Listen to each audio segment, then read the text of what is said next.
Nós temos falado, né, nesses últimos domingos, estudado sobre essa série que fala Ao Redor da Mesa, que conta sobre alguns momentos que a gente compartilha, né, que no caso a gente tem falado especificamente de momentos que Jesus compartilhou ali através de conversas ao redor da mesa, numa refeição, que aponta muito para muito de nós também, que por várias vezes nós, acredito que cada um aqui, cresceu muito por conversas que às vezes são dadas em momentos comuns, conversando ali no momento de sempre rodeado de comida melhor, né? Mas se a gente for ver a longo prazo, quanto essas conversas que a gente tem, esse papo que a gente bate, ele pode acrescentar nas nossas vidas, o quanto a gente aprende um com o outro com essa troca, e a gente está vendo o quanto Jesus ensinava em meio a conversas normais, comuns, durante um banquete, durante um papo com seus discípulos. E aqui em Lucas a gente vai ver que não vai ser diferente. Jesus ele é convidado aqui para um banquete e ele vai dar um grande ensinamento aqui, e a gente vai tirar algumas lições do que ele ensinou aqui nesse período. Então eu quero convidar a vocês a lerem comigo. A gente vai ler do verso 1 ao verso 14. Então, Lucas, capítulo 14, diz assim: Certo sábado, Jesus entrou na casa de um dos chefes dos fariseus para comer, e eles o observavam. Achava-se ali diante dele um homem que sofria de hidropsia. Tomando a palavra, Jesus perguntou aos autores da lei e aos fariseus, aos doutores da lei e aos fariseus, é correto curar no sábado ou não? Mas eles ficaram calados. Jesus, então, tocando no homem, curou-o e o mandou para casa. E perguntou-lhes, qual de vós, se tiver um filho ou um boi que venha cair no poço, não o tirará logo, mesmo em dia de sábado? E não conseguiram responder-lhe. Ao observar como os convidados escolhiam os primeiros lugares, contou-lhes esta parábola. Quando fores convidado por alguém para uma festa de casamento, não ocupes o primeiro lugar, para que não aconteça de haver outro convidado mais digno do que tu. E quem convidou a ti e a ele, venha e te diga, dá o lugar a este, e então, envergonhado, tenhas de ocupar o último lugar. Mas quando fores convidado, vai e ocupa o último lugar, para que quando vier o que te convidou te diga, amigo, ocupa um lugar mais elevado, então serás honrado diante de todos os que estiverem contigo à mesa. Pois todo que a si mesmo se exaltar, será humilhado, e aquele que a si mesmo se humilhar, será exaltado. Disse também ao que havia convidado, quando deres um jantar ou uma ceia, não convides teus amigos, nem teus irmãos, nem teus parentes, nem os vizinhos ricos, para que não aconteça que eles também te convidem e recebas isso como retribuição. Mas quando deres um banquete, convida os pobres, os aleijados, os mancos e os cegos, e serás bem-aventurado, pois eles não têm como te retribuir. A tua retribuição será na ressurreição dos justos. Aqui, nesse período, aqui, nesse banquete, nessa conversa aqui, alguns princípios muito importantes aqui que a gente pode tirar para nós. Primeiro aí, no verso 1, a gente observando todo o contexto, Jesus ele foi convidado para um banquete na casa de um fariseu muito importante. Então, o texto fala que era um fariseu, não era apenas um fariseu, era um fariseu muito importante, era alguém de muita influência entre os fariseus. E diz ali que eles estavam observando Jesus, na versão que eu li que não fala isso, mas eu acho que na grande maioria aí fala que eles observavam Jesus atentamente. Então, mostra aí que eles estavam observando Jesus naquele momento. No verso 2, diz que Jesus, ele quando chega ali, ele encontra um homem hidrópico, um homem com hidropsia. A hidropsia, claro, com a ajuda do meu amigo Google, eu vi que é um inchaço causado pelo acúmulo de líquidos nas cavidades do tecido do corpo. Então, o corpo da pessoa ela fica inchado por conta desse acúmulo de água. E Jesus entra ali e depara com ele. Muitos judeus, eles acreditavam que tanto a hidropsia quanto algumas outras doenças, elas vinham por causa de alguma imoralidade, por causa de algum pecado. Era muito comum na Bíblia você ver alguns momentos que você vê alguém doente, alguém enfermo, e eles atribuem isso a algum pecado. Jesus, quando ele vai curar o homem cego, os próprios discípulos de Jesus, ele olha para ele e já pergunta, olha, quem foi que pecou ali? Foi ele ou foi o pai dele para ele nascer assim? Então, acabava que eles tinham essa ideia de quando alguém pecasse, provavelmente quando alguém estivesse enfermo, né, provavelmente algum pecado havia por trás disso. Acontece também no caso de Jó, quando Jó ele começa a perder os seus bens, perde a sua família, ele começa a ficar enfermo, os amigos dele falam a mesma coisa. Jó, se arrepende aí do seu pecado aí, para que Deus tenha compaixão aí, alivia aí para o seu lado, porque o negócio está ficando feio. Então, eles já tinham esse costume bem antigo de atribuir algum desastre, alguma doença, alguma coisa, eles atribuíam algum pecado, provavelmente oculto, algo que alguém estava fazendo ali familiar, algum problema estava acontecendo para que aquilo acontecesse. Não é muito diferente nos dias de hoje, né? Muitas das vezes a gente mesmo já passou por situação assim, de passar por alguma situação e falar, cara, onde eu errei? Acho que essa frase todo mundo já usou, aonde foi que eu errei? Joguei pedra na cruz. A gente tem sempre esses jargões assim que a gente joga, que é lá no fundo a mesma questão, achar que eu estou passando por isso por causa de alguma coisa que eu fiz. Não é tão distante assim do que aconteceu naquele exato momento. Mas acontece aqui que tinha esse homem com essa doença, e muito provável também que esse homem, ele foi convidado ali propositalmente. Não tem como comprovar, dar certeza disso, mas olhando para o cenário, é muito provável que ele estava ali de propósito, alguém colocou ele ali de propósito. Por que eu falo isso? Se você voltar um capítulo atrás, aí, você vai ver que Jesus ele cura uma mulher no dia de sábado. Quando Jesus ele cura essa mulher no dia de sábado, os fariseus já começam a questioná-lo por ele ter curado alguém no dia de sábado. Aí Jesus é chamado para um banquete por um fariseu muito importante. Chega lá, tinha muitos, provavelmente, amigos dos fariseus ali, e quando Jesus chega, era sábado, e coincidentemente tinha um homem enfermo logo na frente quando ele chega ali. Então parece bem uma cena nada armada ali, uma coisa bem tranquila, muito acaso ali acontecendo, mas acontece que Jesus ele chega no dia de sábado, logo após ter curado alguém, já ter dado um problema na casa de um fariseu muito importante, e ele chega lá e encontra esse homem aí. E Jesus ele olha para o povo e ele faz uma pergunta. Ele chega para ele e fala, é lícito ou não curar no sábado? Ele já sabia, provavelmente, que o povo estava querendo armar uma cilada ali. Porque a ideia ali era das duas umas. Agora que a gente pegou Jesus de jeito. Porque ou ele vai curar, e se ele curar, a gente vai cair em cima dele, porque ele está curando no sábado. E se ele não curar, de nada ele pode falar da gente. Não tem compaixão igual a gente. Está tudo no mesmo lugar. Então, independente do que ele fazer aí, a gente pega ele de jeito. E Jesus, ele olha para eles e fala, é lícito ou não eu curar no sábado? E ninguém fala nada, Jesus pega aquele homem, toca naquele homem, cura aquele homem e dispensa aquele homem. Automaticamente, quando Jesus ele faz isso, ele vira para todos que estavam presentes ali e fala para eles, olha, se cair um boi, está aí no verso 3 ao verso 6, se cair um filho seu ou um boi dentro de um buraco aí no dia de sábado, você não vai fazer isso, você não vai tirá-lo, porque não pode trabalhar no dia de sábado, não pode ter trabalho. Então, se cair um filho seu num buraco ou um boi, você não vai tirar ele de lá.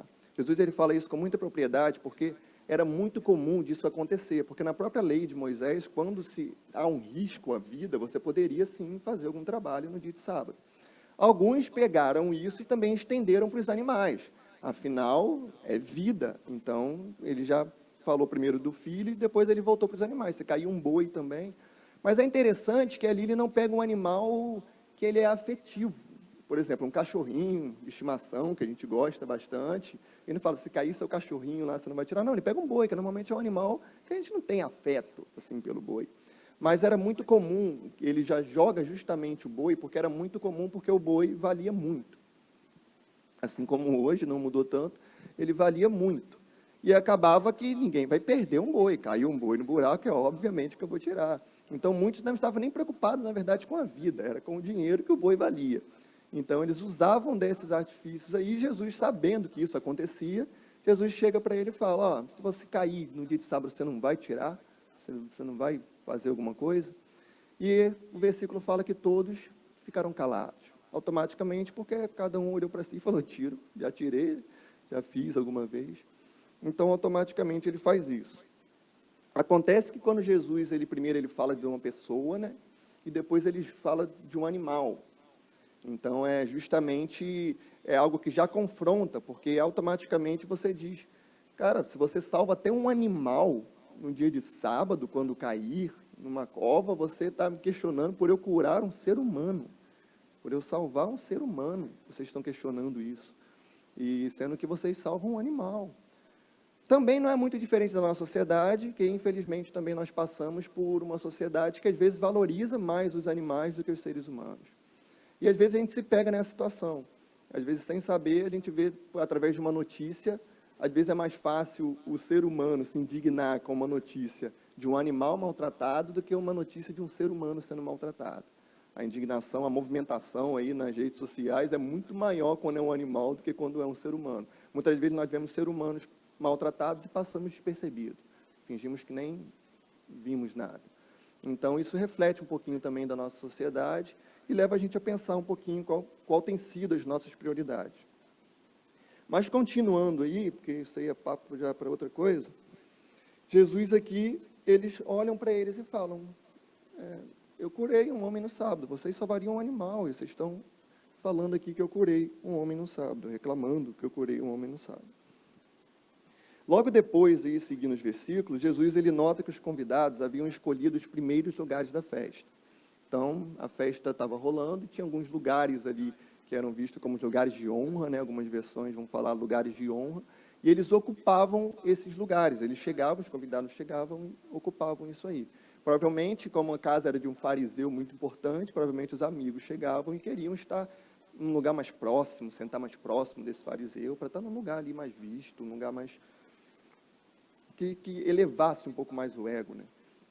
E Jesus ele fala, olha, quando vocês estiverem chegando em alguma festa, não ocupe esses lugares de honra, porque você pode sentar nesse lugar e chegar alguém mais importante que você. E se chegar alguém mais importante que você, ele vai chegar para você e falar, olha, desculpa aí, mas eu convidei um amigo aqui que eu quero que sente nesse lugar aqui, e você vai ter que dar lugar a ele aí, e você vai ficar envergonhado de frente a todos, porque teve que pedir para sair dali. Então, quando chegar, senta num lugar, senta lá no fundão, senta num lugar bem tranquilo, entendeu? Porque se ele chegar e quiser que você sente lá, ele vai te convidar, vai te levar para aquele lugar, e você será honrado na frente de todos. Se a gente olhar aqui, primeiramente, por essa fala aqui, essa parábola que Jesus está contando, parece muito com aquela questão, tipo assim, como ser honrado, como chegar na festa e estar bombando e ser bem visto. Parece uma lição de como ganhar alguma coisa. Primeiramente, acontece assim, eu estava até conversando com o Flávio há pouco tempo, né, ele está falando um pouco sobre sermão expositivo, eu lembrei do pastor Renan, que pregou aqui, ele falou, cara, uma coisa boa do sermão expositivo é que às vezes você prega para texto que você não pregaria, porque esse era um texto que eu já olhei diversas vezes e eu falei, cara, o que eu ia falar desse texto? Tipo assim, não sentar num lugar bom e coisar, porque quando você olha ele à primeira vista, realmente parece ser uma coisa que é útil, mas é muito simples. Talvez seria mais útil se você estivesse de uma igreja, que às vezes tem uma igreja que separa uns bancos ali, que é mais visto e tal. Talvez nessa igreja eu pensaria, pô, isso aqui dá para pregar. Mas numa igreja igual aqui, que isso não acontece, eu falei, imagina como é que prega um texto sobre isso. Mas quem escolheu foi o pastor Sábio, eu tive que ver o que eu ia fazer. Mas acontece que você se surpreende. Porque, na verdade, o que ele está querendo mostrar aqui não é essa historinha aqui, simplesmente. E não é, de fato, como você conseguir ser famoso numa festa, como você conseguir ser honrado na frente de todo mundo. Acontece que quando Jesus conta uma parábola, praticamente todas elas não estão na história em si que é contada, mas são os princípios que ela carrega, que elas ensinam para a gente.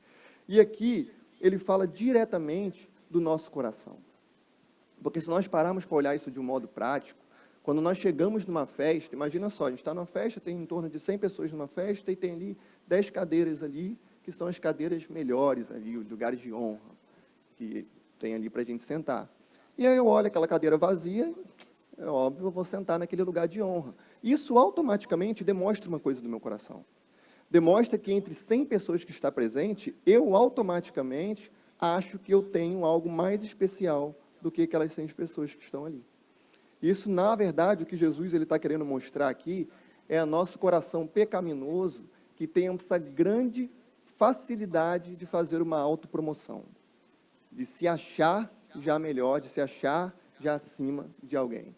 E, de fato, quando você olha aquela cadeira vazia, a pessoa ela se sentou ali, ela se considera como um dos mais importantes dos que estão presentes naquele lugar.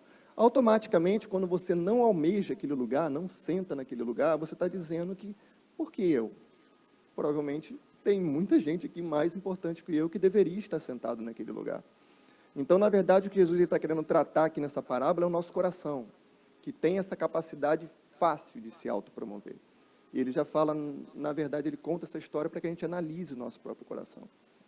Eu não estou falando aqui de uma falsa modéstia e de eu não poder ocupar alguns lugares que me é de direito. Por exemplo, você é um juiz. Obviamente, se você tiver que fazer alguma sessão lá, tem uma cadeira ali de juiz, você não vai chegar, vou sentar ali no banco ali, porque é lugar de honra. A gente não está falando disso. Ali é um lugar que, naquele momento, está preparado para você. Mas aqui ele está querendo dizer, na verdade, do nosso coração. Essa facilidade de nos achar melhor que o outro, de estar acima do outro. E isso, muitas das vezes, reflete também a nossa postura diante de Deus. De acharmos que merecemos um pouco mais que o outro. Às vezes, olhar, não conseguir nem se alegrar com as conquistas dos outros. De olhar e falar, não, mas, poxa, engraçado, eu vivo tão assim e eu não consigo conquistar isso, e fulano consegue com tanta facilidade, vive todo errado. E isso reflete, muitas das vezes, os nossos pensamentos, de achar que a graça que chegou até nós, ela tem mais mérito do que aquele outro do próximo. Quando nós conhecemos o Evangelho, nós sabemos que não temos mérito algum. E a gente reflete o nosso coração de olhar para aquele ladrão na cruz e falar, cara, como é possível aquele ladrão ter sido salvo? Qual é o histórico do ladrão? O ladrão roubou. A cruz era o pior que tinha ali, pior coisa que tinha para... Não tinha coisa, prisão, qualquer coisa, a maior vergonha era a cruz. Para ele estar ali, ele fez uma coisa muito séria. Eu imagino que ele não só roubou, não. Acho que ele só chamado de ladrão, mas ele deve ter feito mais alguma coisa ali. Porque para estar ali na cruz, provavelmente ele fez alguma coisa muito séria. E acontece que ele, estando ali na cruz, Jesus olha para ele e fala, hoje mesmo você vai estar no paraíso. E isso para a gente é algo que confronta, porque você fala, cara, que ele só roubou. Entendeu? Tem gente que viveu a vida toda boazinha aí, né? Fez um negocinho ali, outro ali, e ele só roubou. Mas é o nosso coração que tem essa avaliação, de achar que merecemos alguma coisa, que somos melhores que o outro. E é isso que ele quer tratar nesse momento aqui. E ele termina essa parte, e ele fala bem uma frasezinha no final, do verso 11 aí, pois todo aquele que se exalta será humilhado.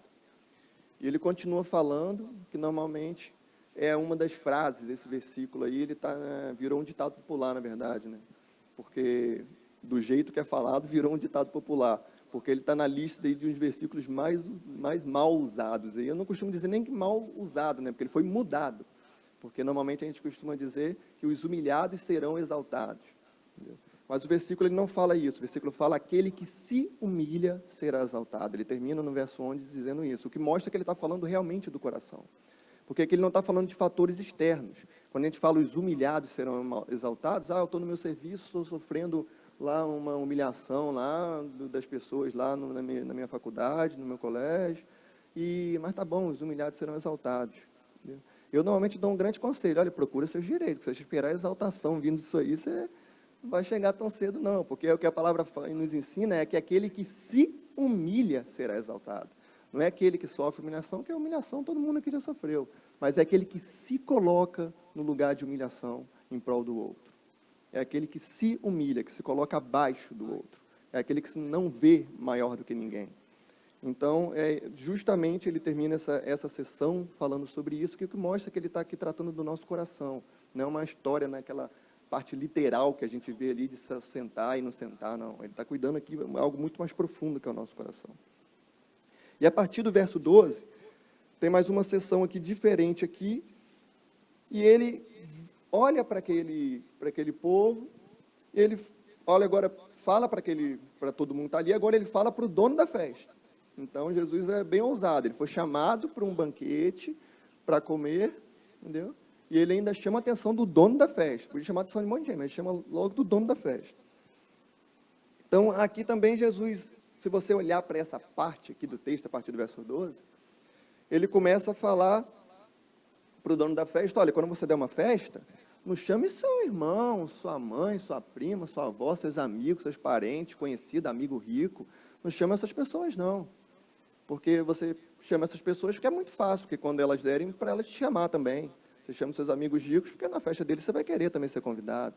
Mas quando você der um banquete, chama os pobres, os oprimidos, os moradores de rua, chama aquelas pessoas lá que não podem te oferecer nada.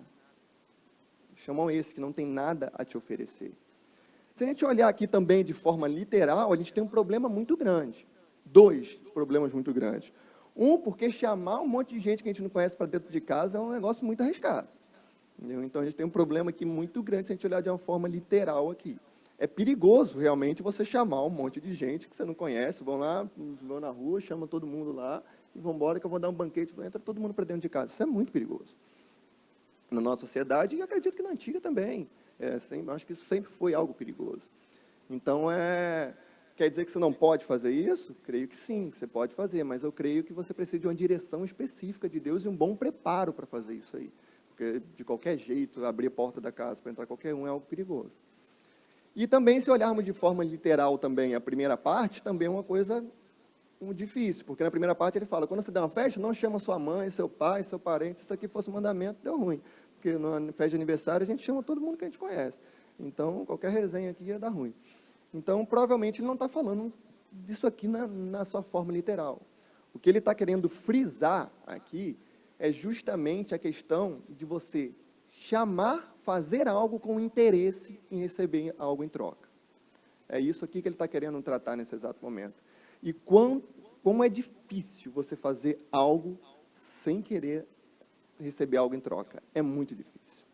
É tão difícil que quando a gente acha que a gente está fazendo bem, a gente lá na frente vai ter várias oportunidades para lembrar que você não fez bem. É porque às vezes, normalmente, a gente acha que a gente faz isso quando a gente é retribuído naquele exato momento. Mas quem nunca passou uma situação que ajudou um amigo, ajudou alguém, e ele estava precisando, você foi lá de coração mesmo, porque, poxa, seu amigo e você ajudou, e lá na frente, passado alguns meses, você passou por algum problema, o seu amigo também teve uma grande oportunidade de te ajudar, mas ele não te ajudou. Quem nunca passou por uma situação dessa, na cabeça, a primeira coisa que veio é, caraca, fulano de tal não fez por mim. Eu, naquela época, ajudei, estendi a mão e ele não fez por mim. Isso revela 2 coisas. Primeiro, que o amigo vacilou mesmo. E segundo, que você lá atrás fez pensando em algo, receber em algo em troca. Porque se você não estivesse fazendo, pensando em receber nada em troca, o fato dele não ter te ajudado não ia te incomodar nem um pouquinho. Simplesmente ele não ia ter te ajudado, você nem ia ter nem lembrado. Você vai falar, tá bom, se ele precisar eu ajudo de novo também. Mas raramente isso acontece. A primeira coisa que às vezes aparece na nossa mente é, podia ter me ajudado. Entendeu? Isso já aconteceu com pai, com mãe, relacionamento, quem é casado e quem nunca. Fez algo para a esposa e depois pensou, caramba, na hora não fez, vacilona. Quem nunca? Entendeu? Isso mostra que aquilo que a gente fez lá atrás não foi. Entendeu? E às vezes a gente se pega nisso, por muitas vezes. Já fiz coisas para minha esposa que eu falei, caraca, fiz de coração. Entendeu? Coração, depois que tive a chance de ser inverso, estava eu lá, não fez. Aí a gente briga com a gente mesmo. Caraca, eu não fiz de coração. Aí você começa a se auto ali convencer, né? Não, tá bom, deixa ela. Até esse ato de se autoconvencer mostra que eu não fiz de coração, porque eu estou me convencendo aqui de, não, tá bom, faz de novo, não foi por isso não. Está tentando se convencer que não foi por isso, mas foi. É difícil, é muito difícil você fazer algo sem pensar em receber alguma coisa em troca, porque o nosso relacionamento humano, ele é interesseiro. Todo relacionamento humano, ele tem um interesse por trás. C.S. Lewis, ele fala um pouco sobre isso, eu não lembro em qual livro, mas ele fala, eu acho que, se eu não me engano, é os 4 amores que ele fala. Valeu, obrigado. Os 4 amores, ele fala um pouco sobre isso. Ele fala que qualquer relacionamento provém de um interesse, mesmo às vezes no subconsciente, não é algo que, tipo assim, não, vou ali, não é assim que funciona. Mas quando você se relaciona com alguém, você tem um interesse naquela pessoa, às vezes ele causa um bom momento, é bom estar na presença dele. Não estou dizendo que o interesse é algo ruim, alguns interesses são importantes. Você não vai escolher uma pessoa que você vai casar sem ter uma lista de interesses ali, você tem que ter, você quer uma pessoa que ela é justa, que ela é uma boa pessoa, que ela é uma boa família, você tem certos interesses. Eu quero ser pai, eu tenho que casar com alguém que quer ser mãe. Então, tem certos interesses que eles precisam mesmo existir. Não estou falando que isso é ruim. Mas mostra que o nosso coração e as nossas relações, elas são feitas já por interesses. Elas têm um certo interesse. Eu acredito que quando você vira pai e mãe, que você aprende um pouquinho a não ter interesse. Porque eu vejo que eu já fiz com minha mãe, ela continua me amando. Então, aí eu falo, realmente, as coisas, acho que você vai aprendendo. Mas como eu ainda não sou, ainda não sei muito bem como é que funciona, não. Mas a maioria dos nossos relacionamentos, ele é feito através de interesse. Você escolhe por interesse.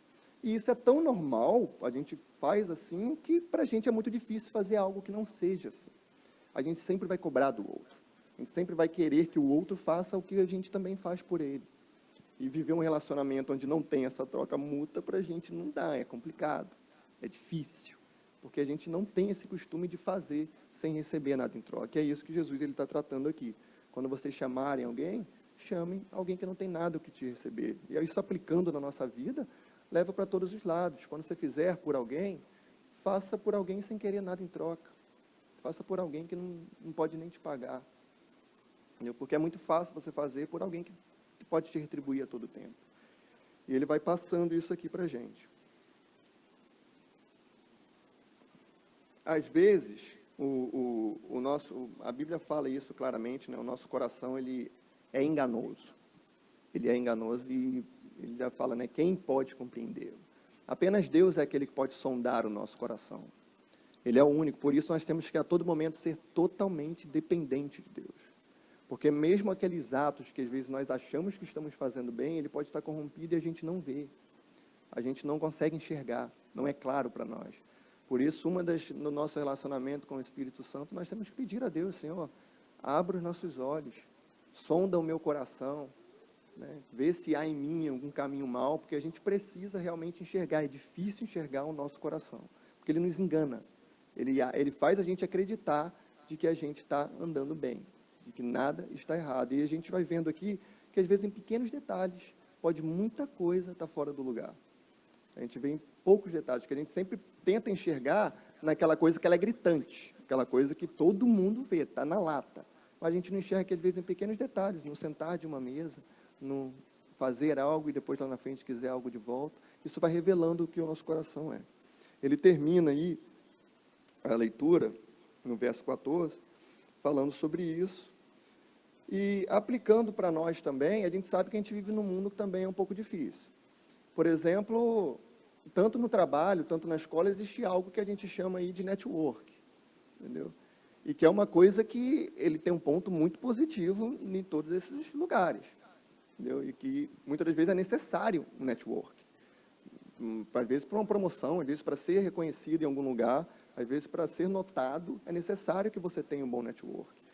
Mas e aí? Seria, no caso, então, que esse network seria um errado, um pecado fazer, já que o network que a gente faz normalmente no trabalho, no serviço, é pensando em ter algo em troca, ser promovido, ser reconhecido, ser notado, ganhar uma bolsa em algum lugar, tudo isso é fazer algo pensando em alguma coisa, pensando em receber algo em troca. Mas a ideia aqui não é essa. Não é simplesmente, no network não necessariamente ele é um pecado, não necessariamente ele é errado. Porque, como a gente viu, ele está tratando do coração, não é a parte externa, não é ali o que eu estou fazendo. Acontece aqui que se nós lembrarmos de um princípio bíblico que nos fala, né, Paulo ele fala claramente para nós, quer comais, quer bebais, faça todas as coisas pela glória de Deus. Ou seja, se nós pegarmos esse princípio bíblico, que é colocar no nosso coração, fazer todas as coisas para o Senhor, a gente resolve o problema. A gente tem aí 3 coisas que de cara já traz um retorno para nós aí. Se eu faço todas as coisas do meu melhor possível, porque eu faço para o Senhor, até o network ele é atendido. Estou fazendo da melhor forma possível. Então, até o network ele é atendido. E o meu coração não está ali. O meu coração não está na promoção. O meu coração não está naquele momento ali de eu ganhar alguma coisa em troca. Meu coração está a fazer o melhor possível para o Senhor. E muitas das vezes, agindo assim, você vai ser reconhecido sim, você vai ser honrado, você vai ser promovido, você vai ganhar uma bolsa, você vai fazer o que você está fazendo, o seu melhor. E isso também traz conhecimento. Mas também vai ter momentos que você vai fazer o seu melhor e você não vai ser promovido, você não vai ser reconhecido, você não vai ganhar nada com isso. Mas quando os seus olhos estão no Senhor, no final do texto ele fala, a sua recompensa não vai ser aqui, a sua recompensa é na ressurreição dos mortos. Aquele que faz as coisas para o Senhor, ele não está avisando que ele pode ser promovido aqui. Ser promovido aqui, ser reconhecido aqui é apenas uma... Faz só parte de... Esqueci até o nome que a gente costuma usar. É só consequência. É só consequência de uma vida que eu levo de devoção e fazer o melhor para o Senhor. E se os humanos não reconhecerem, também está ótimo. Porque a maior recompensa eu já ganhei. E é um cuidado que nós temos que ter aqui também. Nós não podemos transformar essa recompensa como algo de mérito, achando que se eu fizer as coisas para o Senhor, eu vou conquistar essa recompensa. A salvação, ela é dada de graça. Cristo, ele morreu, entregou a vida dele no nosso lugar e não cobrou nada por isso. Ele se deu de graça. Não cobrou nada para fazer isso. E quando ele dá, a Bíblia fala que todo aquele que nele crê, já tem a vida eterna. Já tem a vida eterna. O fato de eu fazer o melhor para o Senhor, eu faço porque eu sou grato à vida eterna. Eu sou grato a tudo que ele me deu. Eu sou grato porque ele deu o seu próprio filho no meu lugar. Então, aqui nesse exato momento, a gente, mesmo que não consiga bênçãos terrenas ou alguma coisa assim, continuamos fazendo o melhor para o Senhor, porque eu faço para o Senhor, não é para homem. É não buscar o reconhecimento dos homens. É ter a certeza que o reconhecimento que a gente precisa é o reconhecimento de Deus. Não, a minha identidade, aquilo que eu faço, não depende de reconhecimento humano. Eu faço o meu melhor, independente de ser reconhecido ou não, eu faço o meu melhor porque é para o Senhor. E automaticamente ele leva para o terceiro ponto aqui. A questão aqui é que, como a gente viu desde o início até aqui, o nosso coração ele é algo difícil de lidar. Ele é algo muito difícil de lidar. Falando na teoria aqui, a gente sabe que está tudo tão tranquilo, mas a gente sabe que no dia a dia, colocar isso aqui em prática é uma coisa muito difícil. Muito difícil. Por isso que uma coisa que nós temos que lembrar é o Evangelho todo santo dia. A gente tem que lembrar desse Evangelho. Lembrar do que Cristo fez por nós. Lembrar do tanto que Ele se deu. E lembrar que o nosso serviço, que nós fazemos a Ele, na verdade, não era para ser... Muitas vezes, às vezes, tem pessoas que sentem um fardo. Não que nosso corpo não se cansa, não que o nosso corpo tem momentos que coisa, isso é normal, a gente sente. Mas tem pessoas que carregam como um fardo pesado. E lembrar que o serviço, na verdade, é um privilégio, poder participar do que Deus está fazendo no mundo. Poder participar do serviço que Deus tem feito no mundo. Muitas das vezes nós temos um coração de, às vezes, achar como um fardo, e por outro lado, às vezes nós achamos que o nosso serviço vale a pena. O que eu estou ganhando é porque eu estou fazendo. Eu tenho mérito nisso. Achando que o nosso serviço, que o que nós fazemos, eu estou ajudando a Deus a consertar essa bagunça, então eu tenho que ganhar a recompensa. Entendeu? O galardão tem que ser grande mesmo. Muitas vezes nós temos essa ideia, sendo que o nosso serviço para Deus, de nada é válido na questão de que não supre nada de quem Deus é. Quando Davi ele quis construir o templo, Deus ele fala claramente para Davi, eu não sou homem para ser servido por mãos humanas, como se eu necessitasse de alguma coisa. Porque se nós pararmos para analisar, o serviço ele provém de uma necessidade. Eu sirvo porque alguém tem uma necessidade. Deus não tem necessidade alguma. Ele é completo, ele é perfeito. Ele faz o que lhe apraz. Ele não tem nenhuma necessidade, portanto, a gente não pode suprir nada dele. Jesus, quando veio ao mundo, ele reforça isso claramente. Eu não vim para ser servido, eu vim para servir. O que Deus tem feito desde a criação do mundo é servindo a humanidade. É nos dado tudo. Tudo ao ponto de dar até o seu próprio filho. De dar até o seu próprio filho. Servir, seja a igreja, servir o próximo, servir o outro, servir o mundo, é um privilégio, porque você está fazendo, está participando do que Deus está fazendo, que é servindo. É um privilégio, algo que a gente, A própria Bíblia fala, né, os anjos queriam ter essa honra de poder pregar o Evangelho, de participar disso, e Ele nos deu, e muitas das vezes a gente nem valoriza isso. Muitas das vezes nosso coração nem tem isso como algo gratificante. Mas, de fato, Deus ele tem servido o mundo, nos serviu, deu o seu próprio Filho para morrer no nosso lugar, pagar o nosso pecado, apaziguar a ira de Deus contra nós. E, graças a Deus, nós hoje podemos estar aqui, ainda deixou o seu Espírito Santo para nos consolar e nos transformar ao caráter dele. Essa é a grande obra que o Espírito Santo tem em nós. E Walter citou, né, que ele começou a boa obra e de certo vai completar. Isso aí é motivo suficiente para a gente levantar todos os dias agradecendo. Por saber que essa obra de ter o caráter transformado igual a Cristo Jesus é possível. É possível. Isso aqui que a gente olha para esse versículo que tem tanto a nos ensinar e nos exortar, que a gente fala, cara, mas é difícil. O Espírito Santo de Deus está forjando esse caráter em nós, o caráter de Cristo Jesus. E que a gente venha aprender com isso e aplicar isso no nosso dia a dia.